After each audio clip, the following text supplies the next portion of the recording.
So hey everybody, welcome to a new segment on my channel. It's called I Like It, You Hate It. And the whole purpose of this video here, and it might be several videos, kind of like what Seth, Josh, and I have done in the past. For those who don't remember, Seth has been in a couple of my videos. He's actually in my most popular video on my channel right now about how to make a movie review, in which he starred in. And then Josh, of course, has been in my short film In the Writer's Hands, which is also available on my YouTube channel here for those who haven't seen that yet. The director's cut version is here, and then there's a link to Vimeo.com for the original cut that was shown in my classroom for that short film. So for this segment, like I said, it's called I Like It, You Hate It. And for this segment, it's all about a person that really likes a certain film and the person next to him who really hates that certain film. So we're covering 4 films today. Like I said, like earlier, when we last did all 3 of us did a film together, video together. This may be a couple videos long, so just hang tight. I'll make sure to try to explain on my channel somewhere, how many parts this is altogether. So I guess without further ado, we'll start with our first idea, and this will kind of play off of what I was just talking about the I Like It, You Hate It thing. So the first film we're talking about today is Green Lantern, which stars Ryan Reynolds. It came out in 2011. And so for this part, obviously I'm the one that likes it since I'm the one basically sharing it first. So for Green Lantern, it came out at a time where it was competing with The Dark Knight, and it was competing with some other DC films that really weren't too good yet. We had Jonah Hex, and we had a couple of other ones that really weren't very good. Obviously, the Superman films with Christopher Reeves were good by this time already. And then, of course, we had all the Batman films, which were really huge for DC already. And then Green Lantern came out. Not a lot of people know about him. We know that he's, a part of the Justice League. We know that he's going to connect with the Justice League later on somehow. At least we hope he will with the upcoming DC films here in the next few years.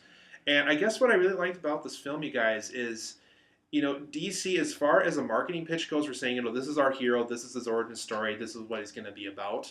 I was really into it. I was really into, that Ryan Reynolds was kind of this guy that, he knew what he wanted to do, but at the same time, not a lot of people liked what he did. He liked flying jets, he liked doing all this stuff, but there was a lot of people that gave him a lot of crap about it.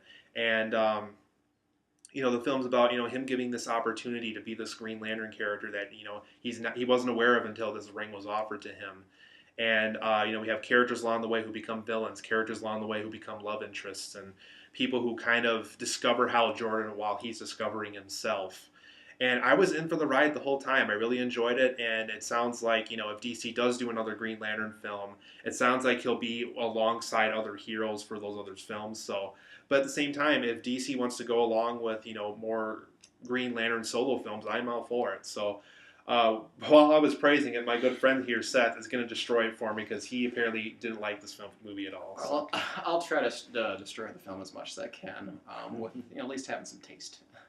I just didn't really like the film because I really felt like the film, it went too fast. And, I think maybe that's maybe a lame answer, just because the reason why I say it's too fast is I felt like, from scene to scene, it just, I felt like it really didn't gel well together. I thought it was kind of a sloppy story, and I really didn't think, I think Ryan Reynolds did an okay job as Green Lantern, and, I knew full well who Green Lantern was, and, he's part of the DC universe, but, the villains, I just didn't think they were interesting enough. I love the villains, but I didn't think they were interesting, dude. Really? Okay, because I loved how he was connected with them in their childhood. It's funny because Tom gives me a lot of crap about like a lot of the films, like where it's like, oh, this happens to be a major convenience, and I think Green Lantern is actually a perfect example, dude, of like the convenience of like, remember how. I remember in the movie like where he had to prove himself. He had, because the ring chose him. Mm-hmm. He had to be the one where he defeated evil. But it's funny because after he defeated evil, he had gone all through those the training methods in order to defeat evil. But right at the end, like all of a sudden his pals show up. It's like, hey, what did we miss? Mm-hmm. It's like, wow, that was just a major convenience. So Josh, it sounds like when we first started the video here, it sounds like you didn't like Green Lantern either. Do you want to comment about Green Lantern? Like you said, it was too fast, and it was competing with The Dark Knight, which was one of the best films of the whole year, so I just like The Dark Knight better. Well, this film came out 3 years after Dark Knight, but you're right, this was one of DC's, like, immediate films after Dark Knight. Yep, yep. So, I thought it was kind of boring, to be honest, just a little bit. Okay. Yeah, I just, I went into it with the right expectations. I knew, from what I knew about the character, that he wasn't Batman, he wasn't Superman, he was his own character. And it's just one of those things where, kind of like any film where you're going with an open eye.